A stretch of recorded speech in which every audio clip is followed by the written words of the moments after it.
you have to admit that historically, this has been one of the crazier election cycles of our lifetime. The incumbent president of the United States, Joe Biden, after proclaiming that he would never pull out of the race, decides to pull out of the election willingly or unwillingly, depending on who you want to choose. The former president of the United States, Donald Trump, seems to be running on a platform of I did it once, I can do it again. And then, oh, by the way, he's had 2 assassination attempts on his life. And finally, Vice President Kamala Harris seems to be running because she isn't either Joe Biden or Donald Trump. What a mess. So, Mike, how do you assess this election? I'll give you the first crack at it. Oh, I got a first crack at this. Honestly, it's a real challenge.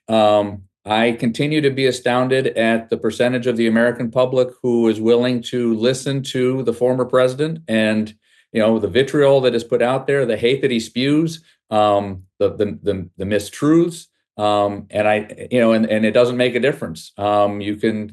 This past week, General Kelly, his former chief of staff, called out some of the conversations that occurred, and in fact, I think people who support Donald Trump double down as a result of that. I mean, here's a person who is the highest ranking official we have in the military. His son, he actually lost his son, who served in the military, and former President Trump actually belittled that. I mean, I wonder, and we just sit here, and yet there are people who think that that's perfectly fine and are willing to vote for him, and I honestly don't understand.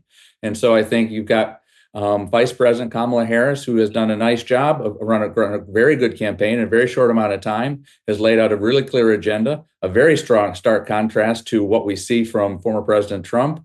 And so I think there are a lot of people working hard on her behalf. I think there's momentum, but there are 7 states where this is going to be, it's going to come down to a small number of votes, and that's where we're going to be. All right, Stacey, now it's your turn. Oh, thank you. Does anybody here remember Rosie Ruiz?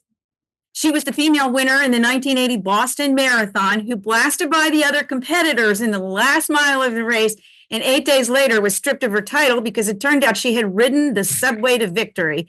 In my opinion, Kamala Harris is the Rosie Ruiz of politics. She bypassed all the other potential primary contenders, and like Rosie, who literally limped off with the support of police officers, looking the part there after winning.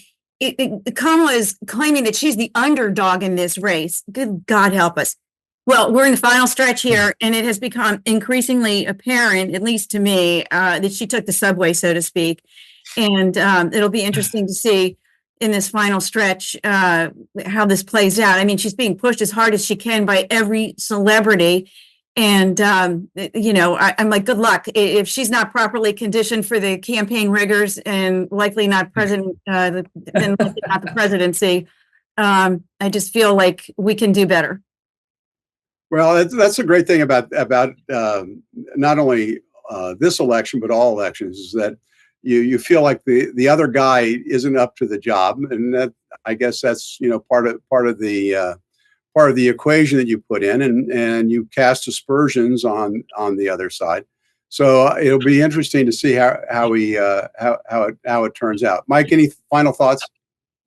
God help us. Well, I think we all feel that way, that we all want the best for our country, and we all believe that our candidate, whoever that might be, is the guy that is the person who will best serve our country. Stacey, any final thoughts? All I can say of it is that I've been out door knocking and working the polls already, doing a number of things involved every day in many different ways.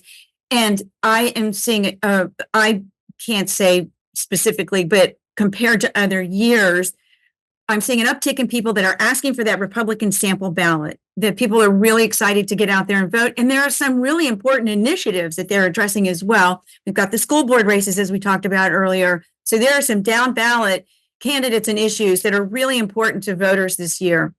So if anybody has not registered to vote and would like to do so, I think there's still a little bit of time left, maybe, just a couple of days left where they can possibly do that. Please, if you've gotten a mail-in ballot, mail it in. Well, I've got an exit question for both of you, and it kind of it may be unfair, but so I'm going to ask it anyway. Mike, if President Trump is reelected, will Democrats accept the election results? I don't think that's ever been in question. I think the Democrats have always said that we will accept the election results. I think we'll be very frustrated by that outcome if that's in fact the case. Unfortunately, it's been the Republican side that said they won't accept the results unless they like the results they see.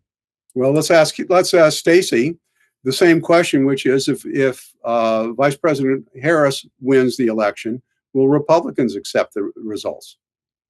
I'm not going to hypothesize on that, but Mike, to your point, would you please look at what happened with Hillary Clinton? You can look at Stacey Abrams. This is all in recent history where the Democrats have challenged the turnout of the election. So there's a history of this and of sore losers. And I think that, the Democratic Party, I should add that.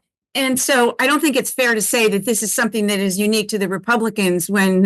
Well, it is when the current Republicans still won't acknowledge that the former president didn't win the last election.